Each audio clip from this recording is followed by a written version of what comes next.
Oh yeah, heck yeah. Oh man. Let's take a look.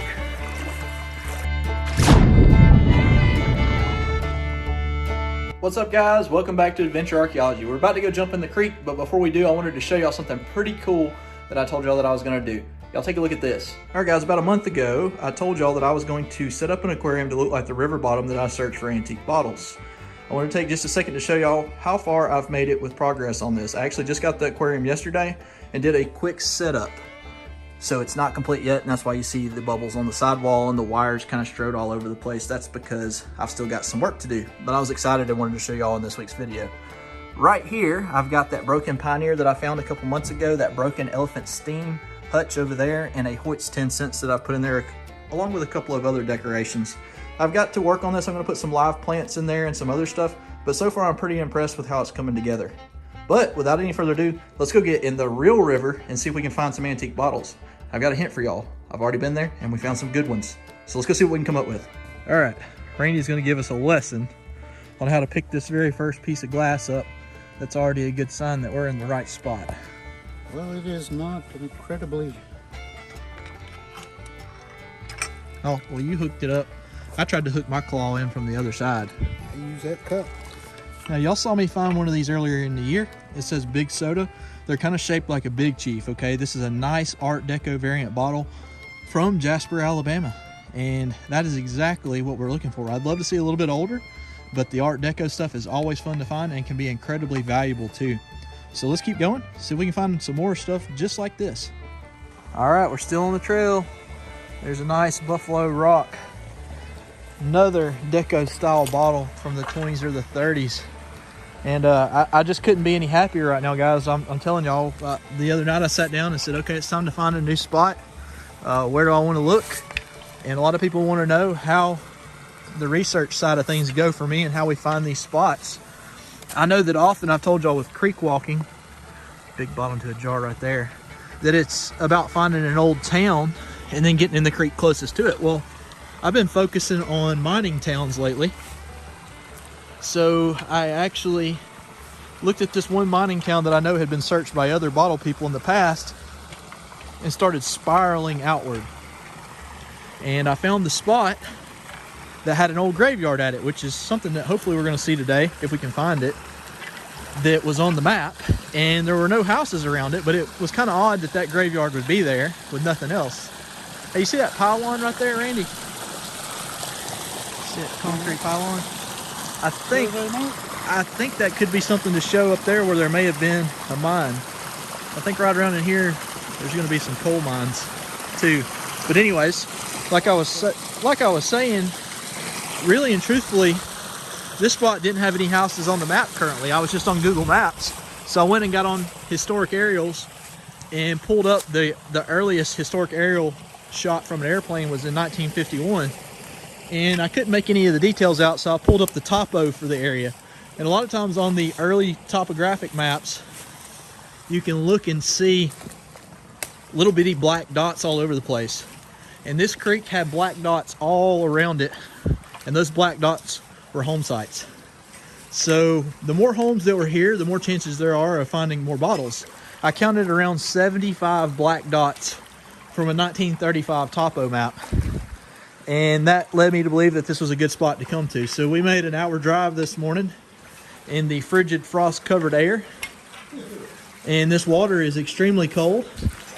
But after finding the few pieces of glass that we've found so far, I am just pretty stoked to say that the stuff that I preached to y'all on how to find these areas has paid off. Yeah, there hasn't been a whole bottle yet, but if there's broken ones, you know there's a hole in here. And there's a piece to a mason jar lid again. The insulator top.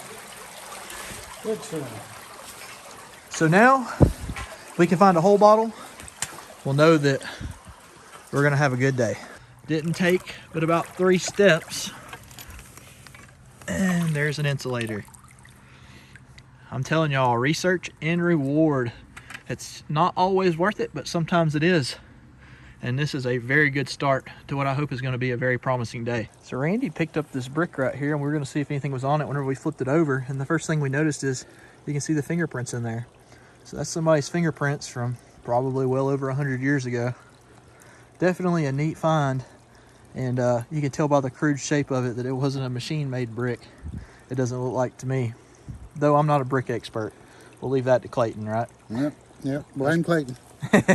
This guy didn't fare too well with the cold weather, it doesn't look like. I don't think he buried himself well enough. That is a good sized crawfish right there. He's like lobster size. What do you see over there? Anything good? No, just a rock bottle. Just a rock bottle. I hate finding those. It is amazing how close they can look to a real bottle. They really do. I've reached many times into the water and came back up with a rock or a brick. Now, y'all may be wondering why this is silting up on us, and we are walking downstream as we speak. When we turn around and walk back, which we're going to have to do to get back to the truck, this will clear up where we can see better. We don't like doing this, but we didn't have a really good place to park except for upstream. So it's just one of the things you got to do. First complete embossed bottle of the day. Go figure, it's a Heinz honey and almond cream. These things are incredibly common. Not worth but probably 50 cents or $1, but that's okay because it is complete, it is whole, and it is older, which means bottles can survive amongst this rock-ridden creek. I think the graveyard's right up there too, so I'm hoping that the bottles pick up for more people coming in and out of the graveyard.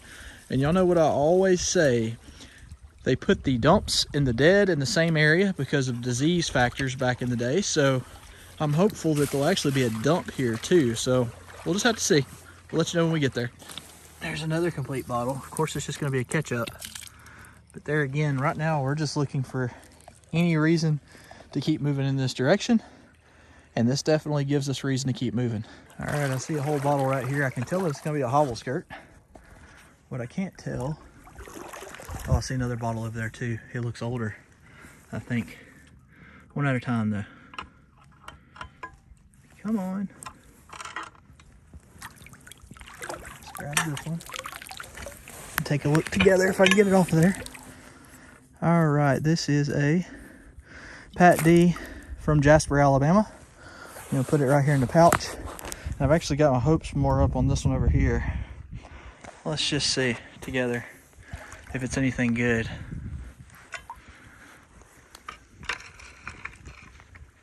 It looks good, guys. But you never know till you get it out. Oh yeah, heck yeah. Oh man. Let's take a look. Look at that. There's a Star soda water. Let's see where it's from. That is from, get it cleaned off, it's nice and muddy. Oh, that's from Tennessee. Pittsburgh, Tennessee. That's different. Definitely not one I found, but that proves that this spot is a good one, guys. That excites me right there. Let's keep going. It definitely seems like it's getting better the further we go this way. This right here, right on top of the ground. That's right here, right on top of the ground.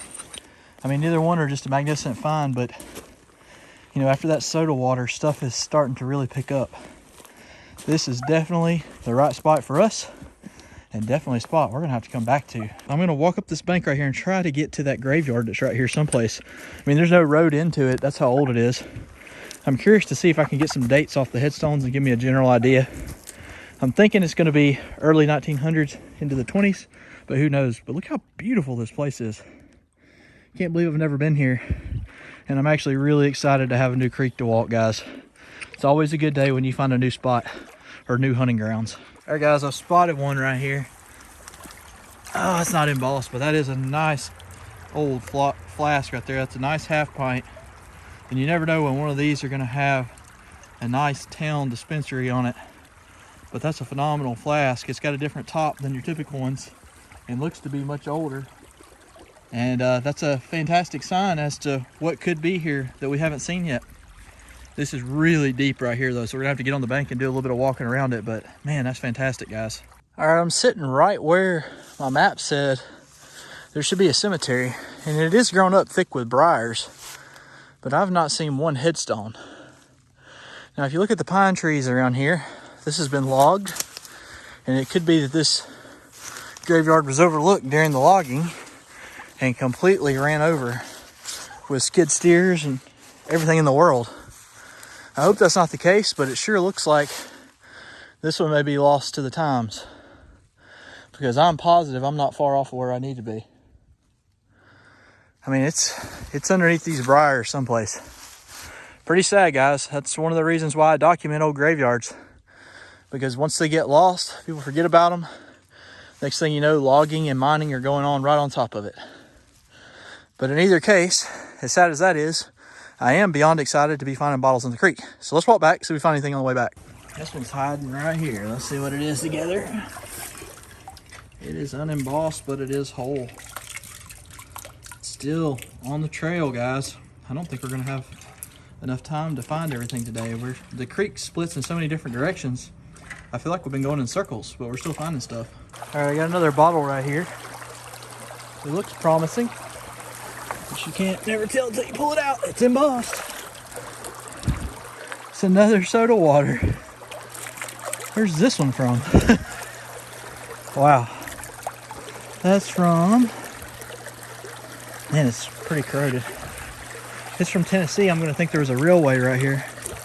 Nope, that's a Birmingham, Alabama. Nice pictorial soda water. We doubled down on the soda waters. Now we just gotta find the rest. How cold is it, Randy? Mighty. Well, we had a mishap. This is incredibly slick mud through here, and Randy went down and filled his waders up a little bit and got soaked. This is what happens in the real adventure world. I've had it happen to me, and if you say that it's never happened to you, you're probably lying.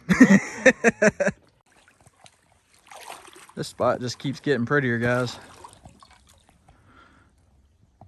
Pretty good sized hill right there, or what we call an Alabama mountain. You can see the sun's getting kind of low.